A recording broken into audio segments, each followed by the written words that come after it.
आज फिर हम कुछ थ्योरी पढ़कर प्रॉब्लम करेंगे। आज हम लोग पढ़ते हैं electric field at the centre of A uniformly charge circular arc. यह एक यूनिफॉर्मली चार्ज सर्कुलर आर्क है और यह चार्ज ये सेंटर पर यह आर्क बना रहा है अल्फा एंगल। तो हमें रेडियस दिया हुआ है आर रेडियस का सर्कुलर आर्क है। तो हमें निकालना है इसके सेंटर पर, ये सेंटर मान लीजिए कि सी हम मान लें या ओ मान लें, तो ओ पर हमें निकालना है इलेक्ट्रिक फील्ड। अब इसके लिए हम क्या करते हैं कि इस सर्कुलर आर्क पर एक एलिमेंटल पार्ट लेते हैं। उस एलिमेंटल पार्ट मान लीजिए थीटा एंगल पर, इस वर्टिकल एक्सिस से थीटा एंगल पर लेते हैं और यह डी थीटा, यह छोटा सा पार्ट सेंटर पर डी थीटा एंगल बना रहा है। तो हम यह एलिमेंटल पार्ट लेते हैं। हम इसको इस ओ से जाते हुए इस लाइन को, इस हॉरिजॉन्टल लाइन को एक्स एक्सिस मान रहे हैं और वर्टिकल लाइन को वाई एक्सिस मान रहे हैं। यदि इधर पॉजिटिव एक्स एक्सिस है तो इधर निगेटिव देंगे, उसी तरह से इधर वाई एक्सिस है, इधर वाई डैश हमने लिख दिया है। तो हम देखें कि dq का वैल्यू क्या होगा। What is the value of dq? अगर एलिमेंटल पार्ट लिए हैं तो इस एलिमेंटल पार्ट पर चार्ज dq का वैल्यू कितना होगा। तो इस चार्ज को हम कैसे निकालेंगे? ये जो एंगल बन रहा है ये अल्फा एंगल बन रहा है और अल्फा बराबर क्या होता है? ये लेंथ मान लो L है, तो L बराबर क्या होगा? Alpha into R. कैसे होगा? आप जानते हैं ना, theta is equal to L by R. तो R इंटू थीटा कह सकते हैं ना L को। तो L को जैसे R इंटू थीटा कह सकते हैं, वैसे ही R इंटू अल्फा, इस पर पूरा का पूरा ये लेंथ हुआ अल्फा इंटू आर। ये पूरा लेंथ अल्फा आर है। अल्फा आर पर चार्ज कितना है? Q है। तो यूनिट लेंथ पर चार्ज क्या होगा? Q by alpha R. और यह लेंथ कितना है? आर डी थीटा है। तो आर डी थीटा पर चार्ज कितना होगा? Q by alpha r into r d theta होगा। तो dq क्या लिखेंगे? dq बराबर लिखेंगे Q by alpha r into r d theta. अब देखिए, इसमें r को यदि हम कैंसिल कर दें तो यह हो जाएगा Q by alpha into d theta. इस चार्ज के कारण O पर फील्ड किस डायरेक्शन में होगा? तो इस चार्ज के कारण O पर फील्ड का डायरेक्शन यह होगा, यह DE होगा। तो इस DE को, यह एंगल अगर थीटा है तो यह भी एंगल थीटा होगा। तो इस DE का वैल्यू निकालें कि DE का वैल्यू क्या है। DE का वैल्यू निकालते हैं, हम वेक्टर फॉर्म में ही लिख रहे हैं। तो DE का वैल्यू क्या होगा? तो इसको हम लिख सकते हैं dq बाई आर स्क्वायर। लिख सकते हैं dq by r square 4 pi epsilon naught are square. यहां मल्टीप्लाई कर दिया 1/4 pi epsilon naught dq by r square into unit vector यहां लेंगे। तो यूनिट वेक्टर क्या होगा? I cos थीटा, ये j cos थीटा होगा ना, तो माइनस j cos थीटा इधर लिखते हैं, नीचे की ओर होगा माइनस j cos थीटा और ऊपर यहां होगा माइनस I sin थीटा। ये होगा, यानी d को हम लिख सकते हैं that is DE is equal to 1/4 pi epsilon naught dq by r square. dq का वैल्यू है Q by alpha, Q by alpha into d theta into d theta. और ये पहले हम लिखे साइन थीटा को, तो लिखेंगे minus sine theta Q by alpha sign theta d theta into I minus 1/4 pi epsilon not Q by alpha cos theta d theta into j. These are the components. This is the component along x-axis and this is the component along y-axis. तो ये component हमने लिखा. तो component along x-axis अगर लिखेंगे, पहले component along y-axis निकालें. Component of electric field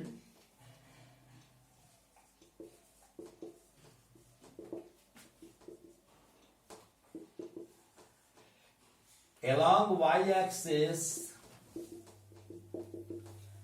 is हम लिखें EY is equal to, पहले DEY लिखते हैं, बाद में इंटीग्रेट करेंगे.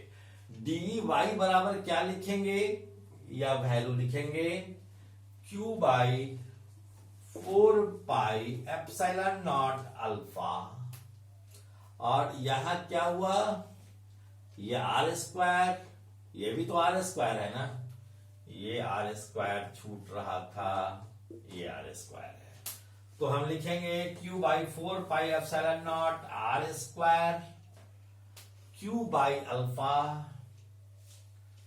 Q by alpha cos theta d theta, और यह माइनस साइन के साथ है डी वाई, क्योंकि कंपोनेंट हम इस डायरेक्शन में ले रहे हैं. Q by 4 pi epsilon naught are square Q by alpha cos theta d theta. तो EY का वैल्यू क्या होगा, integration of DEY and this is equal to minus, यहां तो हम Q ले ही चुके हैं, यहां तो हम Q ले ही चुके हैं, तो लिखेंगे minus Q by 4 pi epsilon naught are square alpha into integration of cos theta d theta. अब जरा सोचिए यहां कि यह पूरा एंगल अल्फा है, तो इधर अगर लेंगे तो माइनस अल्फा बाई 2 लेंगे, और इधर लेंगे तो प्लस अल्फा बाई 2 लेंगे. तो कहां से कहां तक हम करेंगे इंटीग्रेट, माइनस अल्फा बाई 2 से प्लस अल्फा बाई 2 तक के लिए इंटीग्रेट कर लेंगे. और जब हम इंटीग्रेट कर लेंगे तो क्या आएगा, this is minus Q 4 pi epsilon naught are square alpha cos theta का integration minus sine theta, sorry cos theta का इंटीग्रेशन साइन थीटा, और इसका लिमिट माइनस अल्फा बाई 2 से प्लस अल्फा बाई 2 तक. इसके बाद देखें क्या वैल्यू आता है, तो यह क्या हो जाएगा, यह हो जाएगा EY is equal to minus Q by 4 pi epsilon naught are square alpha into integration करेंगे sine alpha by 2, sine alpha by 2 minus sine minus alpha by 2, sine minus alpha by 2. So this is equal to minus Q by 4 pi epsilon naught R square alpha into 2 sin alpha by 2. 2 sin alpha by 2. लेकिन चूंकि magnitude के रूप में सीधे अगर नीचे दिखाना होगा तब वहां माइनस साइन देने की जरूरत नहीं होगी, क्योंकि हम कंपोनेंट लेकर चल रहे हैं, इसलिए हम यह माइनस साइन अभी दे दिए हैं. तो इस तरह से हम अगर फार्मूला के रूप में लिख लें तो EY बराबर हो जाएगा, अगर हम इसको कैंसिल भी कर दें तो हो जाएगा Q by 2 pi epsilon naught R square alpha into sine alpha by 2. इस फार्मूला को आप हमेशा याद रखेंगे. अब हम देखें एक्स एक्सिस के लॉन्ग क्या होगा कंपोनेंट. तो कंपोनेंट इस डायरेक्शन में होने के कारण आई का कोएफिशिएंट यह है, इस आई के कोएफिशिएंट का ही हम इंटीग्रेट करेंगे. देखते हैं कैसे इंटीग्रेट। तो देखिए इसका इंटीग्रेशन क्या होता है, dx का वैल्यू यहां लिखा हुआ है, इसका इंटीग्रेशन देखते हैं कितना होता है। तो x बराबर हो जाएगा integration of dx, this is equal to q by minus q by 4 pi epsilon naught r square alpha into integration of sine theta d theta minus alpha by 2 से प्लस अल्फा बाई 2 तक। So this is equal to minus cube 4 pi epsilon naught are square alpha और sine theta का integration minus cos theta minus alpha by 2 से plus alpha by 2 तक। So this is equal to minus cube 4 pi epsilon naught are square alpha into यहां क्या होगा cos alpha by 2 minus minus cos alpha by 2 minus cos alpha by 2 हो जाएगा and this is equal to 0। तो x component 0 हो गया, केवल y component ही रह गया। जरा इसको समझिए। सपोज कीजिए कि हम इस फिगर में एलिमेंटल पार्ट हम लिए थे यहां, तो यहां के कारण फील्ड इस डायरेक्शन में हुआ था, तो एक कंपोनेंट हमने इधर लिया था। लेकिन अगर यहां भी अगर हम फील्ड ले लेते, यहां भी अगर हम एलिमेंटल चार्ज ले लेते, तो इसके कारण फील्ड किधर होता, इस डायरेक्शन में होता। अगर यह थीटा एंगल पर लिए तो थीटा एंगल पर यह भी लिए, तो यह इस डायरेक्शन में होता, तो इसका भी कंपोनेंट इधर होता और इधर होता। तो ये y कंपोनेंट तो दोनों में जुड़ जाता, लेकिन x कंपोनेंट एक दूसरे को काउंटर बैलेंस कर देता, यानी कैंसिल कर देता। इसलिए हम चाहें तो 0 से लेकर अल्फा बाई 2 तक का करते, केवल y एक्सिस के अलोंग, और 2 से मल्टीप्लाई कर देते, और इंटीग्रेशन ऑफ x एक्सिस करने की भी जरूरत नहीं पड़ती, क्योंकि वैसे भी हम जान रहे हैं कि यह एक दूसरे को काउंटर बैलेंस कर दे रहा है, तो हमसे हमारा इसी से काम हो जाता। अगर हम फिर e का वैल्यू निकालें तो e बराबर आप जानते हैं कि होना चाहिए root over E X square plus E Y square. E X component तो 0 हो गया, केवल ई वाई कंपोनेंट बच गया, इसलिए हम ई वाई का वैल्यू सीधे e का वैल्यू वही होगा जो ई वाई का वैल्यू होगा। This is q by 2 pi epsilon naught are square alpha into sine alpha by 2, यही वैल्यू आएगा। इस चीज को आप बिल्कुल याद रखेंगे। अगर इस फार्मूला को याद रखेंगे, डिराइव तो करना जानते ही हैं, और इस फार्मूला को यदि याद रखेंगे तो जस्ट किसी भी प्रॉब्लम करने में इसको पुट कर देंगे, what ever be the value of alpha. ये हो सकता है कि यह सेमी सर्कुलर आर्क हो, उसके लिए अल्फा का वैल्यू क्या हो जाएगा, सेमी सर्कुलर आर्क के लिए पाई हो जाएगा। हो सकता है कि क्वाड्रेंट के रूप में हो, एक क्वाड्रेंट का ही हो, तो उस समय अल्फा का वैल्यू क्या हो जाएगा, पाई बाई 2 हो जाएगा। इस तरह से अल्फा का वैल्यू आप कुछ भी दे सकते हैं, डिपेंडिंग ऑन आर्क कैसा है, आर्क सेमी सर्कुलर आर्क है, जैसा भी हो हम कर लेंगे। तो एक प्रॉब्लम करते हैं फ्रॉम आईरोडोम।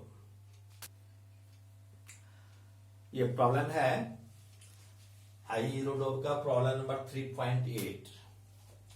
एक थिन हाफ रिंग है जिसका रेडियस दिया हुआ है 20 सेंटीमीटर और इस पर यूनिफॉर्मली चार्ज डिस्ट्रीब्यूट है 0.70 नैनो कूलम्ब का। आपको इसके सेंटर पर हमको निकालना है फील्ड स्ट्रेंथ। तो निश्चित रूप से यहाँ अल्फा दिया हुआ है, अल्फा कितना है, alpha is equal to pi radian, alpha is pi radian दिया हुआ है, और यहाँ अल्फा पाई रेडियन दिया हुआ है, हमको Q का वैल्यू लेना है और बनाना है।